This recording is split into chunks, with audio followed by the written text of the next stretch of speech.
All right, so today we're diving into something a little different, something a little wicked, you might say. Oh, I like where this is going. We're tackling Gregory Maguire's Wicked, the life and times of the Wicked Witch of the West. Wicked. Now that's a book that really turns things on their head. I think a lot of people might be familiar with the story from the movie, the classic Wizard of Oz. Yeah, the musical too. It's everywhere. Right, exactly. But Maguire's book, it just digs so much deeper. Oh, absolutely. It goes way beyond just a simple retelling. It really makes you think, It really does. And that's what we're going to unpack today. All the hidden layers, the symbolism. Allegory. Oh, we're going to have some fun with this one. Okay, so one of the first things that really struck me was the description of the Emerald City. Ah, the Emerald City. All sparkly and green. But it's almost like there's something off about it, right? Like the green is just too much. You hit the nail on the head. It's that over-the-top greenness that Maguire uses. It's like he's trying to tell us something. Like it's not a natural green. Exactly. It's artificial, manufactured, like a facade. And that's where the symbolism comes in. Okay, I'm hooked. Tell me more. Well, think about it. That vibrant, almost overwhelming green, it represents the wizard's power, his control. Oh, I see. It's like he's created this illusion of prosperity, of happiness, to hide what's really going on. Exactly. It's all smoke and mirrors, literally. Remember that grand entrance of his? All that spectacle? It's not just for show. No way. It's calculated. It's about maintaining control, keeping people distracted from the real issues. And it's not just limited to the Emerald City, is it? I mean, the book makes a point of contrasting that with other parts of Oz. Oh, absolutely. Think about Munchkinland, for example. Oh, yeah, it's practically a wasteland compared to the Emerald City. Right. And that contrast highlights the inequality that exists within Oz. It's like Maguire's holding up a mirror to our own world, showing us how societal hierarchies create these huge gaps. Between the haves and have-nots, exactly. It's a microcosm of the problems we see in our own societies. So Oz isn't really the happy, magical place we thought it was. Well, it's complicated, like everything else. And speaking of appearances, we can't forget about Elphaba. Right. The Wicked Witch of the West and that infamous green skin. Yes. Elphaba's greenness.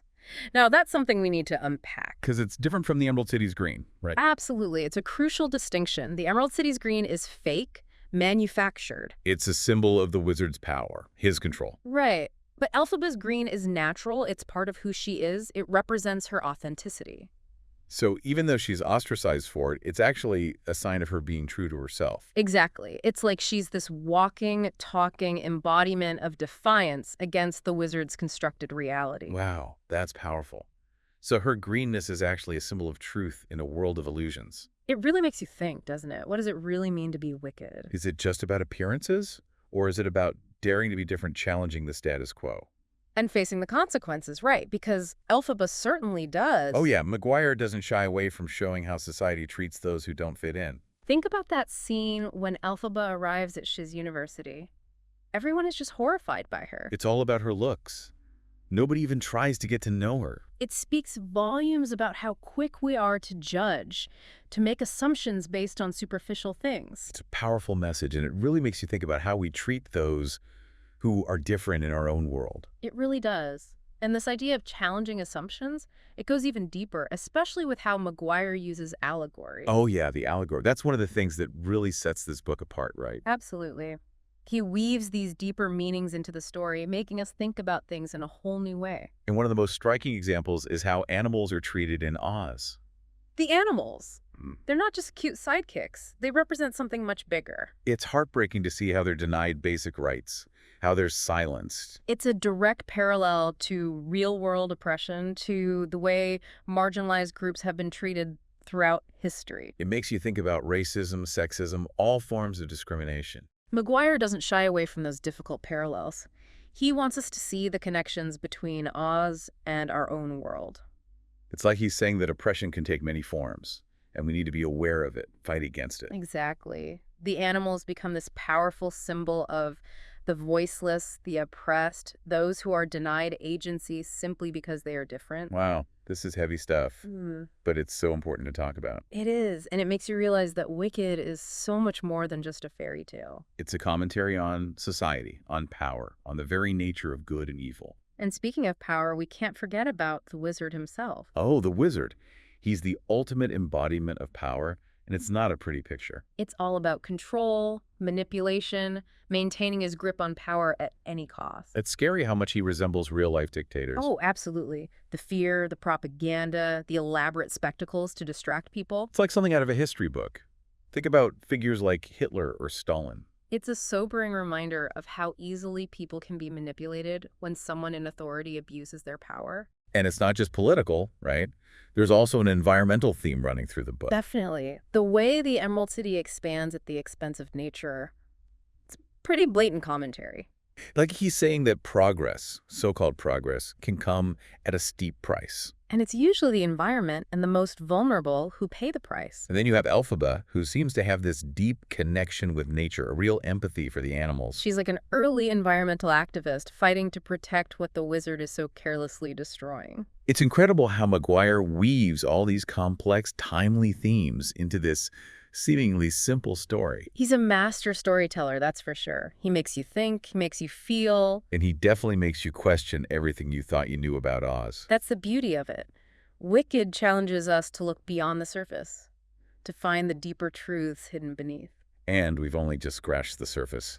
We'll dive even deeper into the world of Wicked in just a bit. Can't wait. There's so much more to explore. So much more. Stay tuned. Stay tuned. Welcome back. It's fascinating how Wicked takes these elements we think we know from the original Wizard of Oz and flips them on their head. Yeah, like the Yellow Brick Road, for instance. In the movie, it's all about following your dreams, finding enlightenment.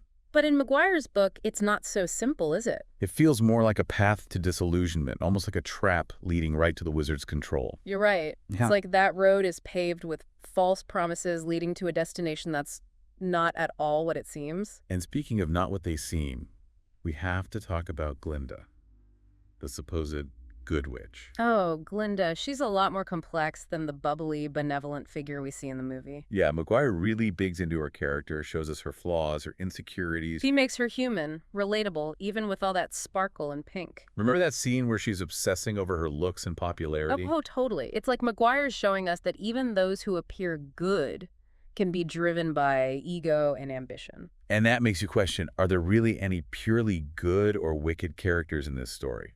It's all a matter of perspective, isn't it? And speaking of questioning things, we have to address those flying monkeys. Oh, those monkeys. In the movie, they're just these scary henchmen. But in the book, They have this whole tragic backstory that really makes you sympathize with them. they weren't always the wizard's slaves. They were once a free people with their own culture. Until the wizard tricked them, manipulated them into servitude.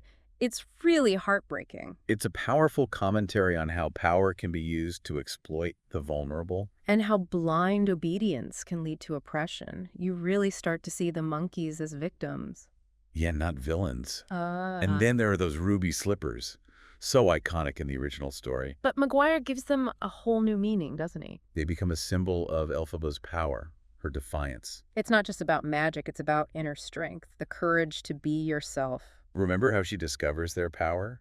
It's a turning point for her character. It's like she realizes she doesn't need the wizard's approval. She has her own strength. It's a powerful message, especially for anyone who's ever felt different or outcast. Wicked encourages us to embrace our individuality, to fight for what we believe in, even when it's hard. In Maguire's writing, it just brings all these ideas to life in such a vivid way. His language is amazing, so descriptive, so thought-provoking. I know, I found myself highlighting passage after passage. Me too. There's just so much depth to his prose. One scene that really stuck with me was when Elphaba first sees the animals being mistreated at the university. Oh, that scene is so powerful. The way Maguire describes their suffering, it's impossible not to feel empathy.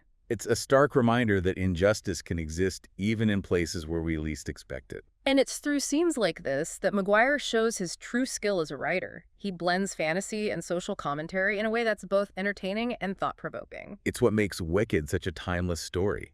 It transcends its setting and speaks to universal truths about power and identity. And the struggle for justice. It's a story that stays with you long after you've finished reading it. It really is. And that's the power of great storytelling.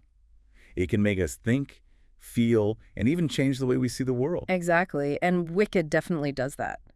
It challenges us to question everything we thought we knew about good and evil, about power and oppression. It's a story that reminds us that the world is full of complexities and that there's always more to the story than meets the eye. And it's a story that empowers us to embrace our own individuality and fight for what we believe in, even if it means being labeled as different. Well said.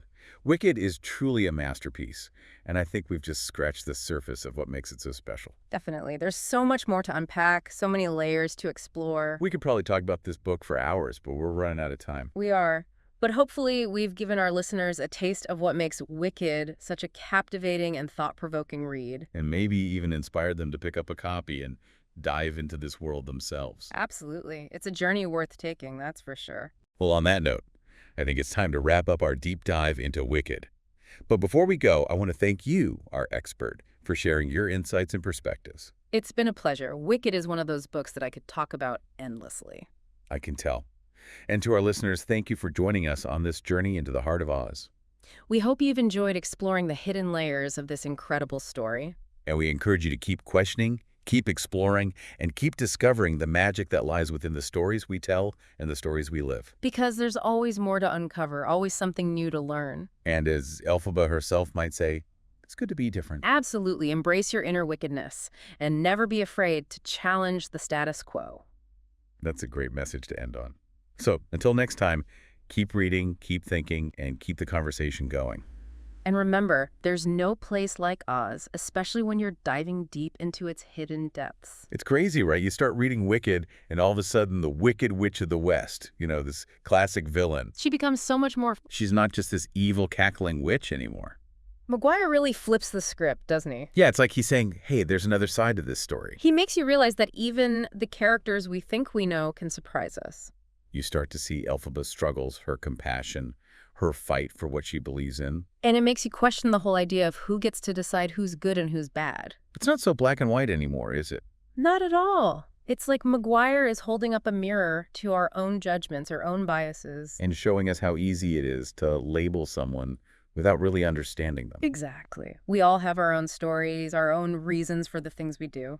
And sometimes the people we call wicked are just the ones who have been misunderstood, marginalized. Or even demonized, right? It's like Elphaba says in the book, "What is this feeling, so sudden and new? I felt it the moment I laid eyes on you. My pulse is rushing, my head is reeling, my face is flushing. What is this feeling? Fervid as a flame, does it have a name? Yes. Loathing. Unadulterated loathing." It's interesting. You could actually argue that Elphaba's wickedness is a form of rebellion. Oh, I see what you mean. Like she's rejecting the labels that society tries to impose on her. She's refusing to conform to the wizard's corrupt regime.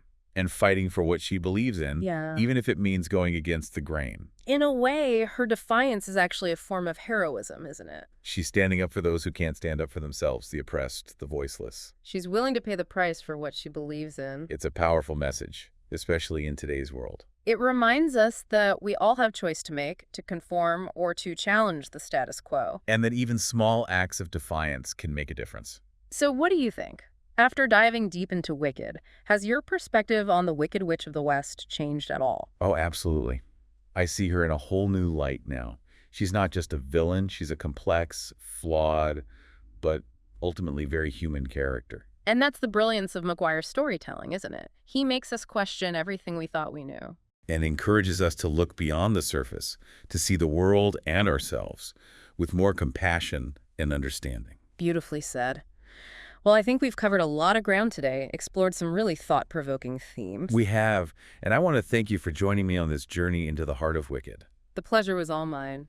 It's always a joy to discuss a book that challenges us and makes us think. And to all of you listening, we hope this deep dive has inspired you to pick up a copy of Wicked and discover the magic for yourselves. You might be surprised by what you find.